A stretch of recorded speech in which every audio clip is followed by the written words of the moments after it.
let's go ahead and just get started with an opening statement. That had to be a lot of fun out there for you guys. Yeah. I mean, some frustrating moments, obviously. Kind of making some mistakes that we obviously have to clean up and let things kind of be tighter than they should have been early on. But it was good to see guys kind of double down and kind of step up when we needed to, and kind of pull away there in the second half. 17-17 in the first half. Yeah. Did you have an idea that was the case, or were you just kind of in a zone, letting the kind of the plays come to you? I did not know that I didn't have an incompletion in the first half. I mean, I was kind of just, I guess, going with whatever read I had at the time and letting my receivers make plays. I mean, obviously, a couple of the catches they had are circus catches today, so that'll always help your completion percentage as a quarterback. So, I mean, they did a really good job for me on the edge today. All right, well, let's open it up to the media for some questions. I know Ben Pagani from TV2 had one. So, Ben, if you'd unmute yourself, ask your question, please. Yeah, Dustin, I know you've been critical of yourself, but like Dan said, 17-17. How much do you think of that was your passing improving in the last few weeks, and also just your receivers coming up in the clutch? I mean, like I said, they had some big time catches that allow that to happen. And then that's just us constantly working on our craft and practice and getting better and cleaning up timing things and little details and things like that cause incompletion. So that's just kind of, I guess, proof the work we've put in to the past week or so, and that we're still getting better week in and week out. And I mean, that's kind of what we have to do kind of going into the tough next 3 games. And like, I guess it wouldn't compare to the rain last week, but there were some bad snaps or anything. Was the snow being on the turf, at least in the first half, have any effect? Not, like you said, not nearly the rain. I'd much rather play in snow any day than rain. So it didn't affect me or most of the guys, I don't think, too much. And I guess just lastly, what does it mean to beat Akron? I mean, it's a special rivalry, but to get to do this 2 years in a row, it's been a while since the Kent State team's done this. Plus, you're 3-0 for the first time since 1958. That's got to be a special feeling. Yeah, definitely. I mean, it's definitely just a sign of kind of the work a lot of the guys have put in and the adversity guys have fought through. And like you said, being the school down the road is just an awesome feeling. I mean, obviously, you can see a lot of reasons why they are the way they are, the way they act, the way they carry themselves. Honestly, I wish we would have pulled away a little bit more. I think we left a lot out there. But like you said, always, whenever you can beat them, it's a good feeling. Great, thank you. Alan, do you have a question for Dustin? Thank you. Yeah, just you're sitting there first half. You guys did so many good things, but a couple of mistakes kind of helped them stick around. What was kind of the conversation at halftime to try to get to try to pull away like you guys were able to do and react so well in the third quarter? Yeah, I mean, that was just kind of looking in the mirror and kind of telling guys we got to step up. It was kind of a little bit of adversity, a little bit of a wake-up call. I mean, obviously, even though they've struggled at times, they do have some playmakers. The running back's obviously a very good player. So, I mean, we still got to play fundamentally sound football, and that's kind of what we ended up doing in the second half, and that's kind of what let us pull away a little bit. How big is that drive when you get the ball to start the third quarter, you cash it in to kind of give yourself a little bit of a little bit of room there? How big was that drive? Yeah, huge. Whenever you can get that little swing and then come out in the second half and pull aways on a team is always ginormous momentum. I think you had 300 yards passing at the half, and then the first 2 drives you guys were completely on the ground. Was that something that was designed, or just kind of had how things kind of how they happened out there in the field? Yeah, a little bit of how they worked out. I mean, they were kind of throwing different things at us and trying to mix things up. So it was kind of just taking whatever they gave us and kind of letting the game, I guess, work through the offense and just letting the offense work. So that's just kind of the way we attacked it. And just, I guess, however things work out and whatever they're giving us is whatever's going to produce in the stat sheet. Yeah, my last one, just you guys have played yourself in a heck of a situation here. You're 3-0. I know you want to enjoy this one, but at the same time, you got a little break here, but Buffalo coming up, so much on the line. Just kind of talk about maybe how far you guys have come where you were last year at one point and ended up kind of falling into place. Now 7 in a row, and here you are competing for titles. Yeah, I mean, definitely. Like you said, all our goals are definitely on the table. So I mean, the guys are excited. They have a lot to play for and a lot to work for. So excited about that. I mean, like you said, obviously we're going to be playing a really, really good Buffalo team, and road to Detroit leads through them. So I mean, we got to go there and play really well if we want to win that game. So excited to prepare for it and just kind of work towards it. Nick, I know you had a quick question. Go ahead.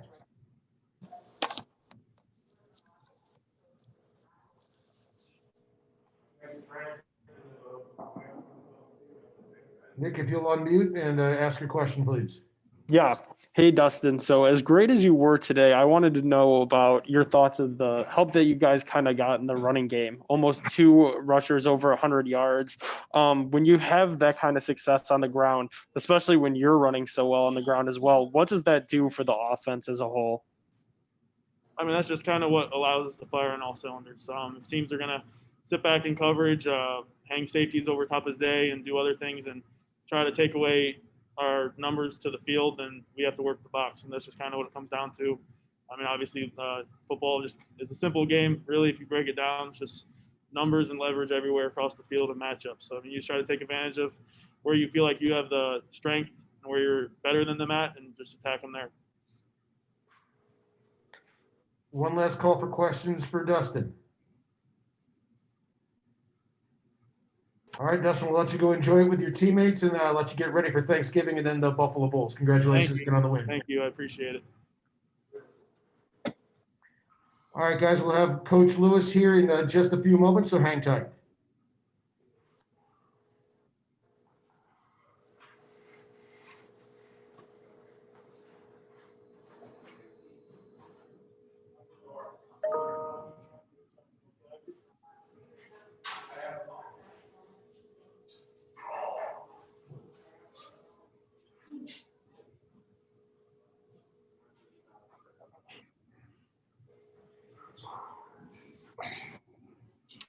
Hi, everybody. How about them flashes? How about them?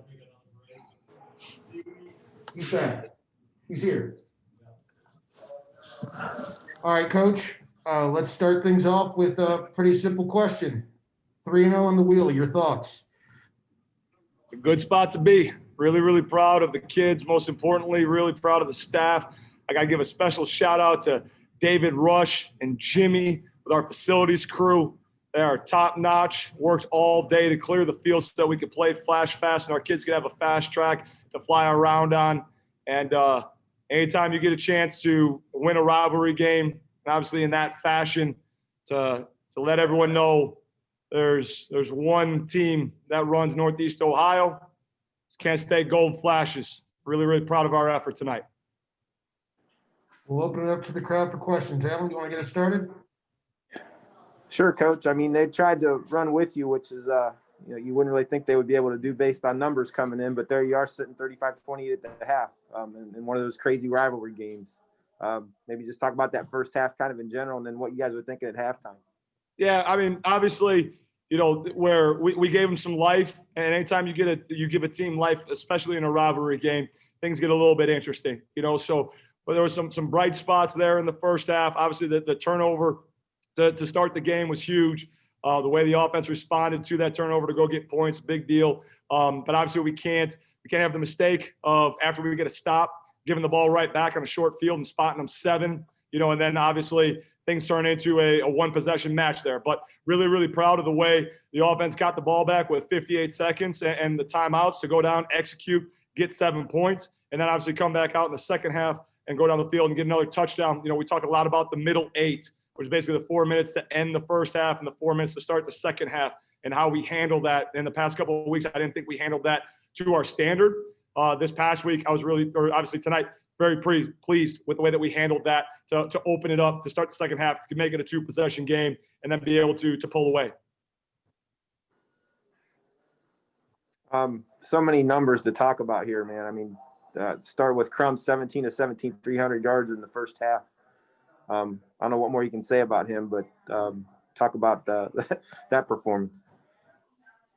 We're not here and we're not in this position without him. That kid's an absolute warrior. He's the ultimate team player. He's the ultimate leader. He's the epitome of what it means to be a golden standard guy. And is the most humble and hungry kid I've ever been around. He works harder today than he ever has. He sets the tone for what our culture is. And man, that excuse me, that kid means a lot. He means a lot to our team. He means a lot to me. And really, really gritty and tough performance by him tonight. Just, I mean, throwing these numbers up against anybody is great. You've done it several times now, but like you say, throwing it up against these guys kind of has to be extra special to be able to put 69, tie a school record, 750 total yards on the team down the road. Yes, it is. What do you say about that? What do you guys say after the game? Going to be a pretty nice celebration, I'm sure. Got to do it the right way.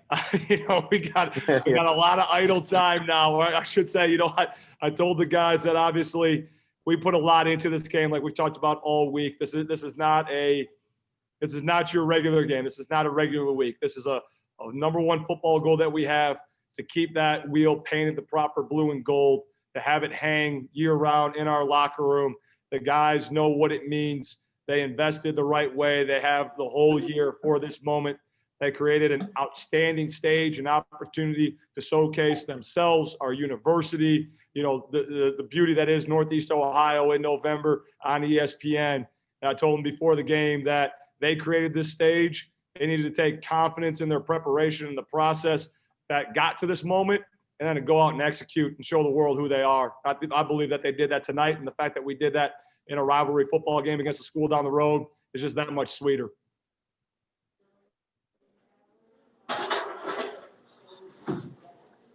I've got a couple more, but if somebody else wants to go for it. Keep rolling here.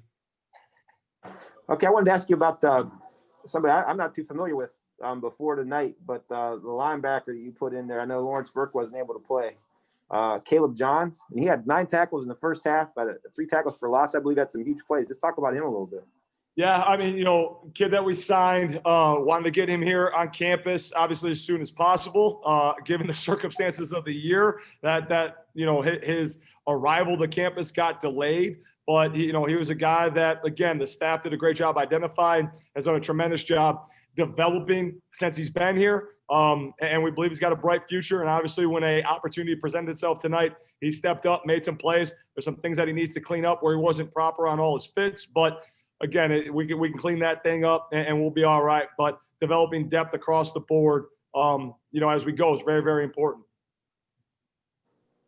Let's go over It just seems like you have guys like him every week now that are just coming out of nowhere. Is that what you're building here? Is that, I'm sure it's a little bit COVID related here and there with all the strange times, but these guys are getting opportunities like you talk about all the time and really being able to take advantage of them, being prepared to.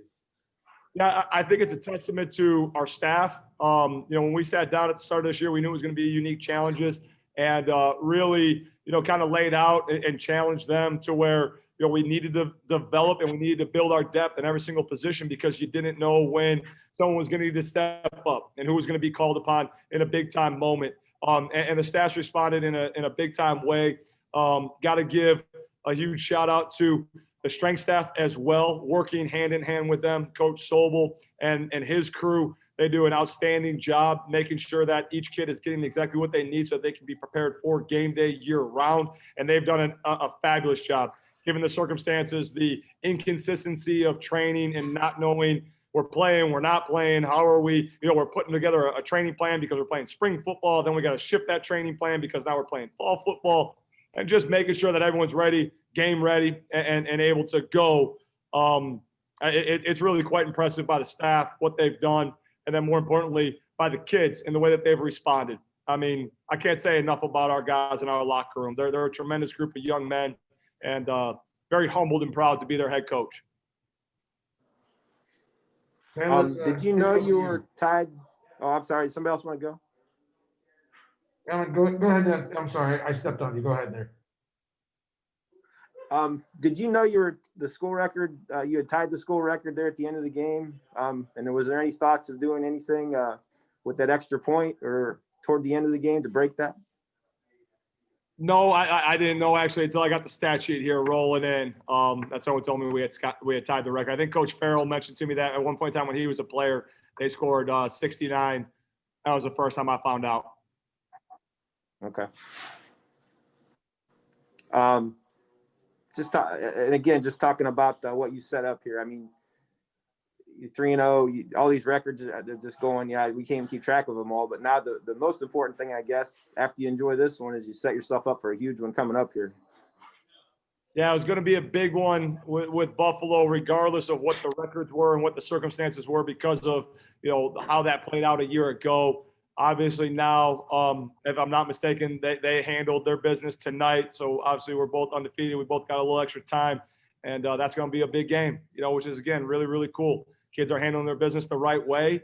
And no matter how big the stage gets, man, I tell you what our kids have shown and the light inside of them, that shines the brightest. And I'm really, really looking forward to how they handle tonight the right way and how they handle, these next few days where we got a little extra time to get our bodies right, to get our minds right for a battle up there in Buffalo with a very, very well-coached staff and a very, very, talented football team. All right, Coach, 0 punts. That's got to sound pretty good. Yeah, would like to do that every week. Let's kick it over to Ben Pagani in TV2. What's up, Coach? First of all, congratulations. Well, I know it's cool to celebrate some records. There are, I guess, some questions that need answered on defense, especially Tayon Dollard, rushing for 206 yards today. And coming into this game, he had just over 230 on the season and 2 poor performances for Akron. So I just want to know, what are some of those big questions that need answered on defense, especially in a Buffalo opponent that, is going to put up a good showing on offense as well? Yeah, I mean, without looking at the tape yet, it really, a lot of it comes down to winning some one-on-one battles and guys being able to defeat blocks. And then obviously, tackling and getting some knockback so that there's not just yards that are bleeding after contact. But again, I'm pleased with the way that our defense has performed and the way that they responded in the second half. Obviously, we don't want to have a 200-yard rusher. But before I can give you a more detailed answer, I need to look at the tape, need to see what it is. But again, he's a really good player. They're going to feature him. They're going to feed him the way that they did. And obviously there's some explosive runs that we got to do a better job shoring up. If you take away those explosive runs, I'd be interested to see what the numbers are. So you just got to look at it, got to clean it up, got to see the tape. But really pleased with the way that the defense responded in the second half. And I guess besides that, without having to worry about tape, just what is the biggest takeaway from this game? Not necessarily about the rivalry, but what can you take from this win and apply for the rest of the season? We handled our business the way that we ought to, the way that we're capable of. There was key contributions in all 3 phases, and we had guys step up again for the 3rd week in a row. Elijah Ratliff, played tight end the whole game because of circumstances and situations at that position group, and that's a big part of our plan. We need a tight end to be able to do things that we do. And that young man being incredibly unselfish, and the unselfishness across our football team to rise to the moment, rise to the occasion, to have the overall success of today, I think that can't go, overstated. Nick, I know you had a question for Coach, so go ahead and unmute and ask away. Yeah. Hey, Coach, congrats on the win. You've said in the past that this one against the school down the road is one that you think about 365 days of the year. But this comes at such a goofy point in your schedule where you have this one, which is a big game, and then the one versus Buffalo, like you mentioned, how things ended last year, both 3-0 teams. How do you kind of compartmentalize this week in celebrating this win and preparing for Buffalo next week, especially with it being on the road? Yeah, I mean, I think that goes back to our daily process and our daily ethos of be the alpha, right? So we put so much into this game, and our kids know that, and we want it, and that's great. And again, we've always kind of talked about the 24-hour rule, to where you take 24 hours to celebrate it. We'll clean up the tape. We'll own our mistakes. We'll own our accomplishments tomorrow. And then once that's done and we put the tape to bed, as great as this is, the wheel goes on the wall. The expectation is that we're going to retain it, and we did. And then we'll take a moment when all this is said and done to reflect about how dominant this performance was. But as soon as that tape's put to bed and that 24 hours has passed, then it's on to Buffalo. And it's on to improving our best on a daily basis. So there's areas we got to get better at. We got to get better in special teams. We got to field punts. We got to cover kicks. We got to, not have a 200-yard rusher, right? We have to shore things up offensively so that receivers aren't slipping so that we can throw on time.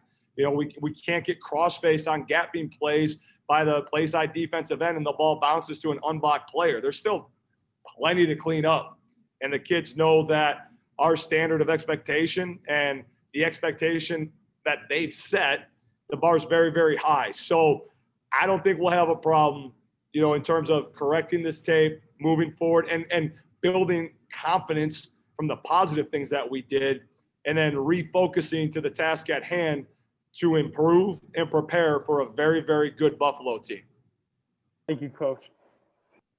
All right, guys, last round of questions here for Coach. All right, and with that, we'll let you go and celebrate this, and we'll bring you back on Thursday to wrap it up and get ready for Buffalo. Sounds great, guys. Appreciate you covering us and everything that you guys do for us. Go Flashes!